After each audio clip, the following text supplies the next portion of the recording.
ज्ञान मंथन में आप सभी का हार्दिक अभिनंदन करते हैं। मैं हूं सुबोध और आज आपको अपनी इस वीडियो में बतलाने जा रहा हूं हिंदू धर्म में शादी के 7 फेरे और 7 वचन का महत्व क्या है। क्या होता है 7 वचन, वर वधू क्या क्या 7 वचन शादी के समय लेते हैं। तो चलिए बतलाते हैं आपको 7 फेरे के बारे में अपने इस वीडियो में। दोस्तों, वैसे तो वैदिक संस्कृति के अनुसार जातक के जन्म से लेकर मरणोपरांत तक 16 संस्कारों का निर्वाह किया जाता है। इन्हीं संस्कारों में एक महत्वपूर्ण संस्कार माना जाता है विवाह संस्कार। विवाह जिससे समाज की प्रथम इकाई यानी कि परिवार का आरंभ होता है। शास्त्रों के अनुसार विवाह के बिना मनुष्य अधूरा माना जाता है। भारतीय विवाह परंपरा यह मानती है यह पति और पत्नी के बीच जन्म जन्मांतरों का संबंध होता है जिसे किसी भी परिस्थिति में नहीं तोड़ा जा सकता। पंडित की उपस्थिति में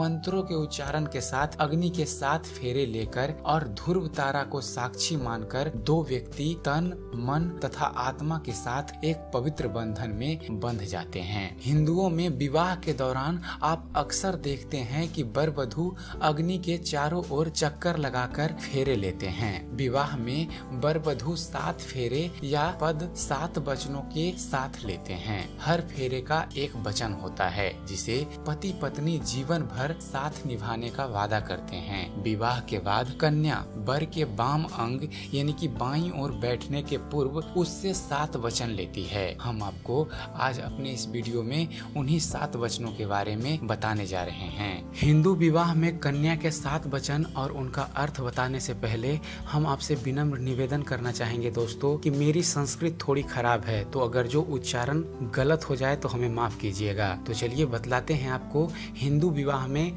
कन्या के 7 वचन और उनके अर्थ के बारे में।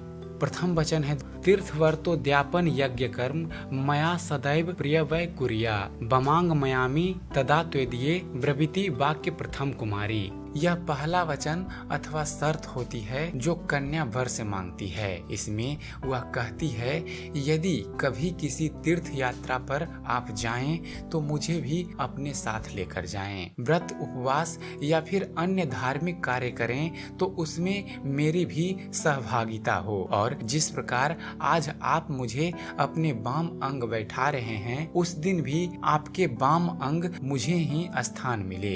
यदि यह आपको स्वीकार है तो मैं आपके बाईं ओर आने को तैयार हूँ। कुल मिलाकर इसका अर्थ यही है कि किसी भी प्रकार के धार्मिक कार्यों में पति के साथ पत्नी का होना भी जरूरी है।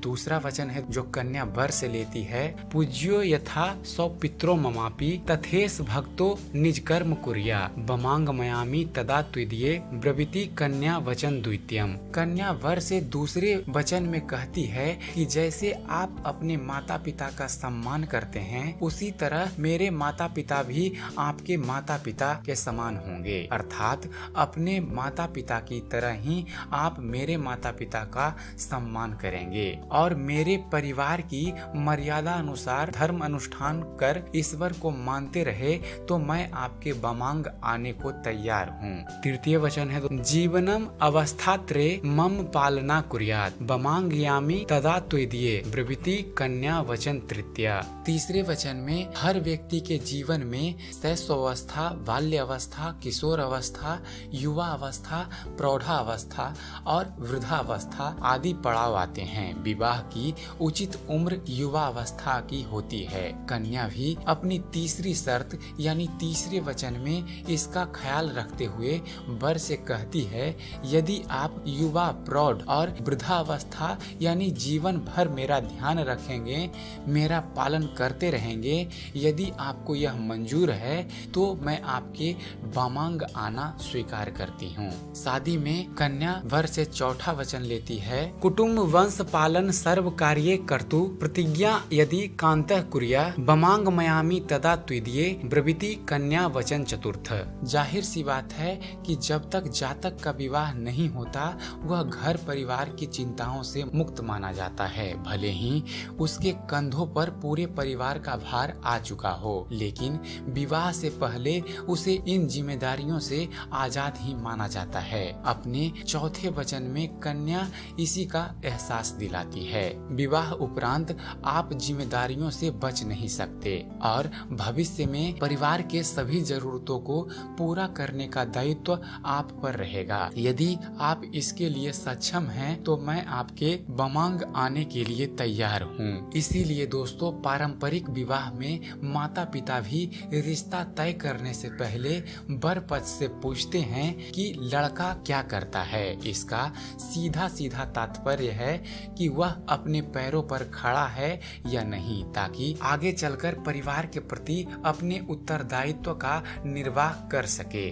शादी का 5वां वचन है, जिसमें कन्या वर से यह वचन लेती है, स्वसद्य कार्ये व्यवहार कर्मणे व्यय ममापि मंत्र यथा बमांग मयामी तदा त्विदये ब्रूते वचः पंच मंत्र कन्या। यह वचन भी कन्या के लिए बहुत ही महत्वपूर्ण होता है। अपने इस 5वें वचन में कन्या वर से मांग करती है, किसी भी प्रकार के कार्य, लेन देन आदि में खर्च करते समय मुझसे आप सलाह मशवरा जरूर करेंगे। यदि मंजूर है तो मैं आपके बाईं ओर आने को तैयार हूँ। यह वचन महिला को वास्तव में बराबरी का दर्जा दिलाने और विवाह उपरांत उसके अधिकार को रेखांकित करता है। विवाह में 6ठा वचन जो कन्या वर से मांग करती वह है, नमेप मानम सविदे सखीना द्यूत नवा दुर्व्यसना भंजस्य चेत बमांग मयामी तदा त्विदये ब्रवीति कन्या वचन च षष्ठम। यह वचन भी कन्या के सम्मान और उसकी प्रतिष्ठा को रेखांकित करता है। अपनी 6ठी शर्त में कन्या वर से कहती है, यदि वह अपनी सहेलियों, स्त्रियों, परिवार या आसपास अन्य कोई मौजूद हो तो सबके सामने उसका कभी भी अपमान नहीं करेंगे और दुर्व्यसनों अर्थात बुरी आदतें जैसे कि शराब, जुआ इत्यादि से दूर रहेंगे। यदि मेरी यह शर्त आपको मंजूर है तो आपके बाईं ओर आने को मैं तैयार हूँ। और शादी में 7वां वचन जो कन्या वर से मांग करती वह है, पर स्त्रिये मात्र समा समीक्षे स्नेह सदा चेन्मयी कांता कुर्या बमांग मयामी तदा त्विदये ब्रूते वचः सप्तम मंत्र कन्या। आखिरी या 7वें वचन के रूप में कन्या ये वर से मांगती है कि आप पराई स्त्री को माँ समान समझेंगे और पति पत्नी के आपसी प्रेम के मध्य अन्य किसी को भागीदार न बनाएंगे।